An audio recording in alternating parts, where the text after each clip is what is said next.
Good day, good morning, good evening, whenever you're looking at this, good day. I guess good day would be any time of the day. Anyway, want to talk about a little bit of data collection. Now, I've found many things, many stones, many topazes over the years.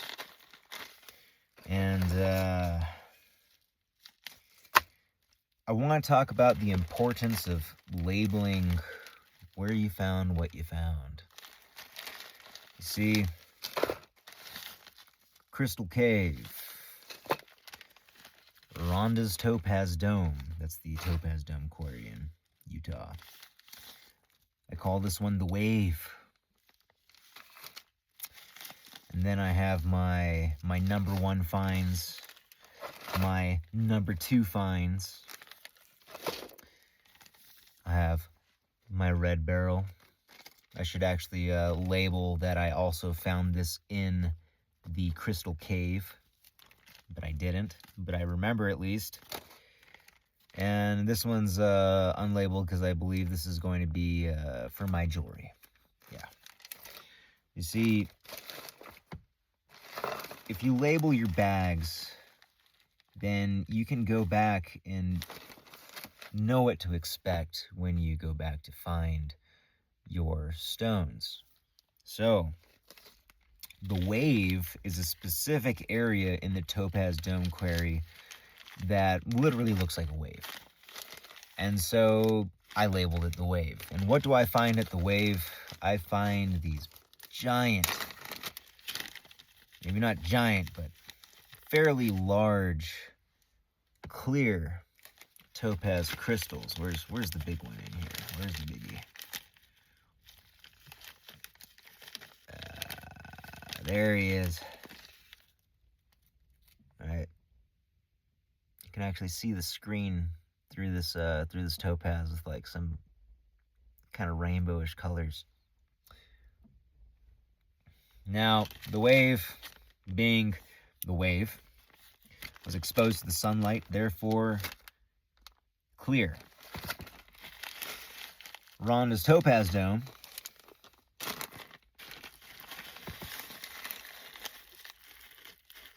all these nice, beautiful yellows. Nice, beautiful yellows. All fairly large in size as well.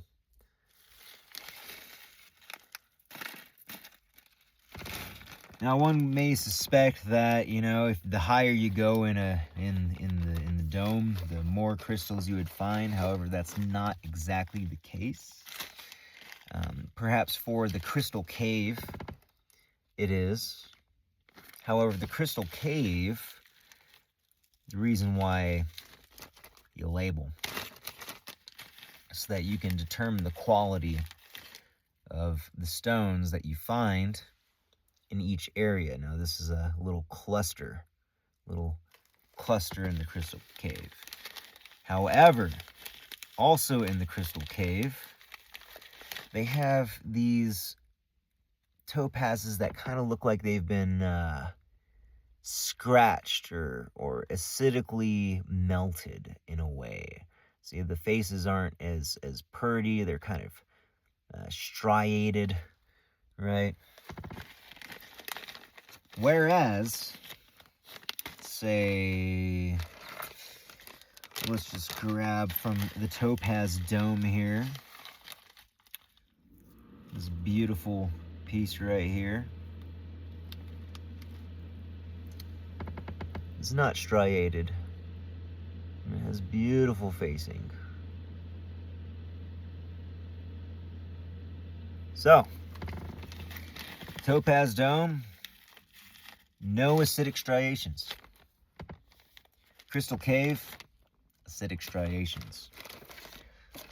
The Wave, clear. And where was that other one?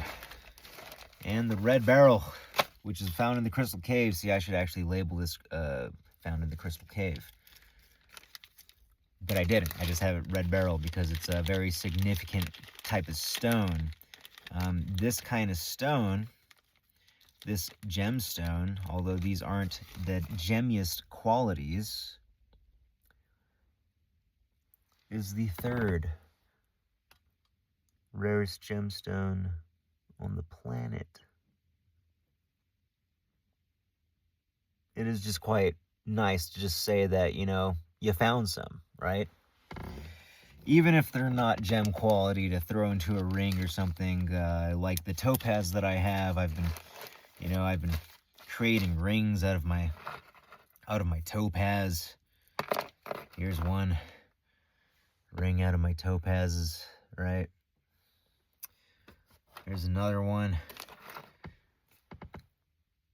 It's kind of a big ring, kind of for people that like that big fashion, you know, style of ring. Anywho, label your bags so that way you know what specimens come from where. So that way next time you go to find those specimens, it'll make it a lot easier. You can be like, oh, I want to look for red beryl. Go to the Crystal Cave. Oh, I want to look for more yellow topaz. Start looking for rock, breaking rock. Go to Rhonda's Topaz Dome Quarry. She's got tons of rock to snap open. It was interesting. I broke open a rock that was under a bunch of other rocks. I had to dig it out. I just had a feeling. I smashed that thing open. Turned out to be like a 30 carat, 40 carat topaz stone, imperial yellow, just absolutely gorgeous. And that's not to say that you can't find those rocks elsewhere in the crater, but when you do find those rocks elsewhere in the crater, just make sure you log where you found it. So that way you can go back to the same spot and perhaps get the same luck. All right. That concludes this video. See you on the next one.